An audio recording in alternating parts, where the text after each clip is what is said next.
नमस्कार दर्शक मित्रों, मैं हूं एस्ट्रोलॉजर नील जोक्सी। एफजी भक्ति चैनल के माध्यम से हम आपके लिए लाए हैं इस हफ्ते का राशि भविष्य, यानी कि 31 मई से 6 जून तक का भविष्य हम आपको बताएंगे। इसमें आपका पारिवारिक जीवन, आपका व्यावसायिक जीवन, आपका स्वास्थ्य, आपका लव लाइफ और आपके जीवन के हर पहलू के बारे में हम आपको डिटेल में बताएंगे। ये जो भविष्य है ये आपको चंद्र राशि से देखना है, यानी कि जहाँ आपका चंद्र जिस राशि में स्थित है उसी घर से आपको गिनती करके हमारे साथ आपको अपना कुंडली देख सकते हैं। तो सबसे पहले जो ग्रह एक राशि में लंबे समय तक गोचर करते हैं उसके बारे में हम देख लेते हैं। इस हफ्ते सूर्य और शुक्र वृषभ राशि में है, राहु के साथ संयोग कर रहे हैं। मंगल और बुध मिथुन राशि में है। चंद्र और केतु वृश्चिक राशि में है। 28 मई के बाद चंद्र जो है वो धनु में प्रवेश करेंगे और 30 मई के बाद वो मकर में प्रवेश करेंगे और शनि के साथ संयोग करेंगे। आइए जानते हैं इस सप्ताह में सिंह राशि का भविष्य। सिंह राशि का भविष्य कैसा रहेगा, इन 7 दिनों में उनके साथ क्या क्या होने वाला है। तो सबसे पहले गोचर पे थोड़ा सा नजर डाल देते हैं। सिंह राशि में चौथे घर में चंद्र और केतु चल रहा है, छठे घर में वक्री शनि चल रहा है, 7वें घर में जुपिटर चल रहा है, 10वें घर में सूर्य राहु शुक्र चल रहा है और 11वें घर में मंगल और बुध चल रहा है। अब ज्योतिष के भाषा में अगर मैं आपको बताऊं तो बुध जो है, बुध ग्रह जो है वो सिंह राशि में महायोग कारक बनता है। महायोग कारक होने का मतलब है कि धन भाव और लाभ भुवन का मालिक है वो, और लाभ में ही वो गोचर कर रहा है। तो लाभ में गोचर करने से एक सीधी सी बात समझ में आती है कि यहाँ पे आपको कहीं ना कहीं धन लाभ मिलता हुआ दिखाई दे रहा है। सूर्य जो है वो लग्न भाव का मालिक है। सिंह राशि का मालिक कौन है? सूर्य है। सूर्य 10वें घर में चल रहा है, तो 10वें में जाना सूर्य का ट्रांजिट में ये बहुत ही अच्छा एक योग बनता है। कहाँ बनता है कि 10वां घर जो है वो आपका प्रोफेशनल लाइफ है। आप बिजनेस कर रहे हो, आप नौकरी कर रहे हो, तो इस तरह से वृषभ राशि में यहाँ पे सूर्य का बैठना ट्रांजिट में वो बहुत ही अच्छा फलदायी माना जाता है। जैसे कि आपको जॉब बदलनी है, आप काफ़ी टाइम से स्विच करके नई जॉब में जाने की सोच रहे थे, तो यहाँ कहीं ना कहीं आपको बहुत अच्छा मौका मिल सकता है, आपको नई जॉब मिल सकती है। दूसरी चीज़ है कि यहाँ पे कहीं अगर आप प्रमोशन के इंतज़ार में थे, काफ़ी लंबे समय से आपका प्रमोशन अटका हुआ था, तो काफ़ी प्लैनेट्स, काफ़ी गोचर ऐसा है सिंह राशि में कि पिछले लंबे समय से अटका हुआ प्रमोशन भी आपको इस सप्ताह में ये गुड न्यूज़ आपको मिल सकती है। अब आप देखिए राहु भी सूर्य के साथ है, राइट। तो कहीं ना कहीं ऐसा है कि आपको अगर गवर्नमेंट जॉब चाहिए तो गवर्नमेंट जॉब तो मिल सकती है, लेकिन इसके साथ राहु होने की वजह से कुछ अड़चनें भी आ सकती है। 10वें घर में राहु और एक फल देता है। क्या फल देता है कि जैसे कि आप जहाँ काम कर रहे हो वहाँ कहीं ना कहीं, क्योंकि सूर्य राहु का कॉम्बिनेशन है, तो आपके सीनियर्स के साथ आपके डिस्प्यूट्स हो सकते हैं और उस वजह से या तो आपको खुद को नौकरी छोड़नी पड़ती है, और अगर जन्म के कुंडली में भी अगर आपका राहु कहीं विपरीत स्थान में, जैसे कि 12वें में है, 3रे में है या फिर 8वें घर में है, तो कहीं ना कहीं या नौकरी छोड़नी पड़ती है या आपको नौकरी से निकाला भी जा सकता है। तो ये जो है थोड़ा सा आपके लिए कहीं राहु सूर्य के कॉम्बिनेशन होने की वजह से आपको थोड़ा नेगेटिव फल भी मिल सकता है। मंगल सिंह राशि में चौथे घर का मालिक बनता है और भाग्यस्थान का मालिक बनता है। सिंह राशि में ये 2 घर जो है काफ़ी शुभ माने जाते हैं। तो मंगल का ट्रांजिट जो है इस सप्ताह में आपके 11वें घर में है, यानी कि मंगल ने चौथा घर, 9वां घर और 11वां घर ऑक्यूपाई किया है। तो कहीं ना कहीं आपको ये ट्रांजिट बहुत ही फ़ायदेमंद रहेगा। कहाँ फ़ायदेमंद रहेगा? जैसे कि ज्योतिष में माना जाता है कि जब भाग्य स्थान का मालिक जब 11वें में जाता है, इससे बहुत ही अच्छा राजयोग माना जाता है। या फिर चौथे घर का मालिक भी जब 11वें में जाता है, वो भी एक बहुत ही अच्छा राजयोग है। कहीं ना कहीं प्रॉपर्टी से रिलेटेड फ़ायदा हो सकता है। अगर आप फॉरेन ट्रिप में जाना चाहते हो तो ये भी फ़ायदा हो सकता है। हाँ, एक ही चीज़ है यहाँ पे, कहीं ना कहीं अपने माता के स्वास्थ्य के लिए ये समय थोड़ा सा कमज़ोर रहेगा। अब और एक ग्रह को हम बता देते हैं कि जैसे आपके 10वें घर में शुक्र भी चल रहा है। अब शुक्र सिंह राशि में तीसरे घर का मालिक है और 10वें घर का मालिक है। जैसे मैंने आपको बताया कि सूर्य की वजह से आपको नई जॉब मिलने की उम्मीदें बनती है, उसी तरह से ये शुक्र जो ऐसा ग्रह है, क्योंकि ये 10वें घर का भी मालिक है, तो 10वें घर में होने की वजह से आपको अपने प्रोफेशनल लाइफ में कोई बहुत ही अच्छी गुड न्यूज़ मिल सकती है, कोई बड़ा फ़ायदा मिल सकता है, या फिर आपको मनपसंद जॉब मिल सकती है जो पिछले कई टाइम से आप कहीं भी बिना मन के काम कर रहे थे। अब आपको इस तरह की जगह पे काम मिल सकता है जहां आपकी मनपसंद वो फील्ड है या मनपसंद जगह है।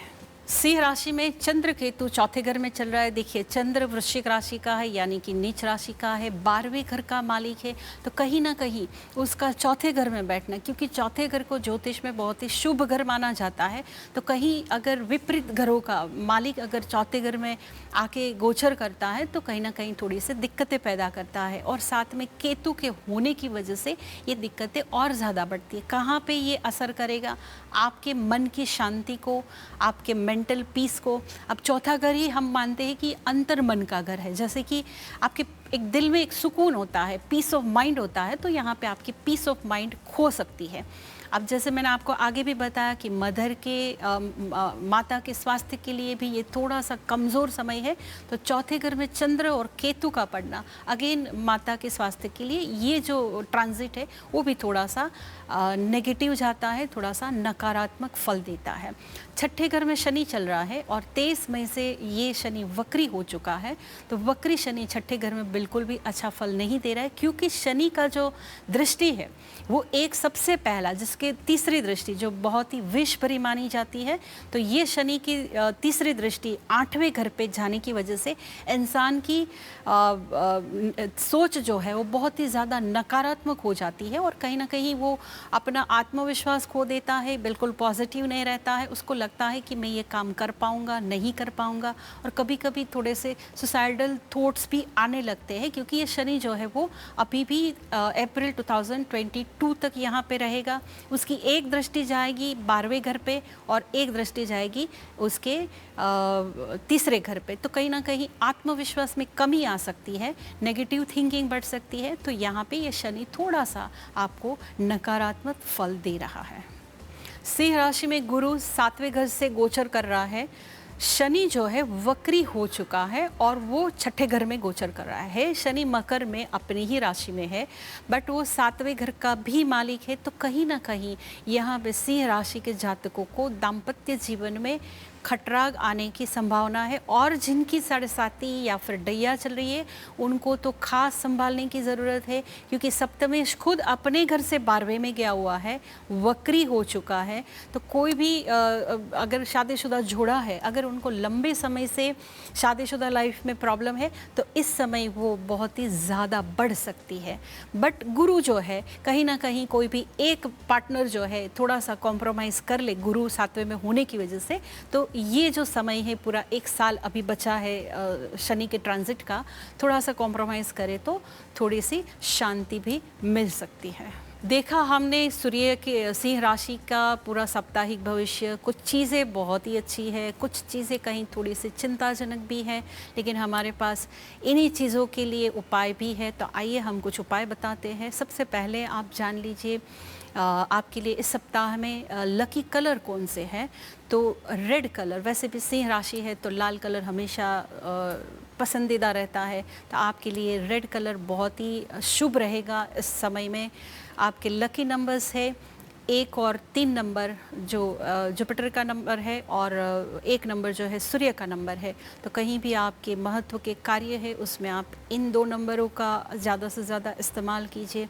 कुछ ज्योतिषीय उपाय हम आपको बताते हैं, जैसे कि सूर्य राहु के साथ है, तो इस समय पे आपको क्या करना चाहिए कि आदित्य हृदय स्तोत्र का आप रोज़ पाठ कीजिए और सूर्य को जल चढ़ाइए। जल में थोड़ा सा कुमकुम, थोड़ा सा चावल, थोड़ा सा गंगा जल, 1-2 ड्रॉप डालने हैं, और लाल फूल कोई भी लीजिए, उसकी पत्ती डालिए और वो जल चढ़ाइए, और साथ में ओम ह्रीम सूर्याय नमः का जाप भी करिए। तो इस तरह से करने से आपके मानसिक तनाव, आपके और जितने भी सारे प्रॉब्लम्स हैं वो काफ़ी हद तक दूर हो जाएंगे। हमने देखा सिंह राशि का इस सप्ताह कैसे जाने वाला है। कुछ चीज़ें बहुत ही अच्छी है, कुछ चीज़ें थोड़ी चुनौतियाँ भरी है, पर इसके भी उपाय है हमारे पास। हम आपको कुछ अच्छे अच्छे रेमेडीज़ बताते हैं। सबसे पहले आप देख लीजिए इस सप्ताह आपके लकी कलर्स कौन से हैं। तो लाल कलर जो है वो आपके लिए बहुत ही शुभ रहेगा। आप कहीं भी अपने महत्व के जैसे कि इंटरव्यू देने जाते हैं, या फिर आप कहीं घर का सौदा करने जाते हैं, ऐसी कोई भी चीज़ है जहाँ पे आप रेड कलर के कपड़े का उपयोग कीजिए।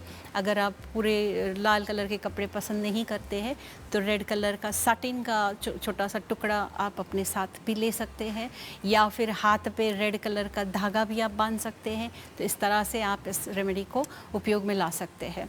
नंबर्स आपके लिए लकी है 1 और 3 नंबर। 1 नंबर है सूर्य का नंबर, 3 नंबर है जुपिटर का नंबर। क्योंकि इस सप्ताह में अगर सबसे ज़्यादा अगर आपके लिए कुछ पॉजिटिव प्लैनेट्स का गोचर है तो वो है आपके लिए सूर्य का, फिर आपके लिए गुरु का, और एक आपके लिए बुध का गोचर जो है वो कहीं ना कहीं आपको इन सारी दिक्कतों से राहत दिलाने वाला है। अब जानते हैं कुछ ज्योतिषीय उपाय। तो जिस तरह से राहु सूर्य साथ में है तो हम हमेशा ज्योतिष में ऐसा मानते हैं कि राहु जो है सूर्य को परेशान कर रहा है। तो इस समय आप क्या कीजिए, कहीं भी जाके बंदरों को गुड़ खिलाइए, बंदरों को आप चने खिला सकते हैं। जैसे कि इसके पीछे लॉजिक है कि आप हनुमान जी को खुश कर रहे हैं, क्योंकि जो शनि है वो कहीं आपको बहुत ज़्यादा परेशानी दे रहा है।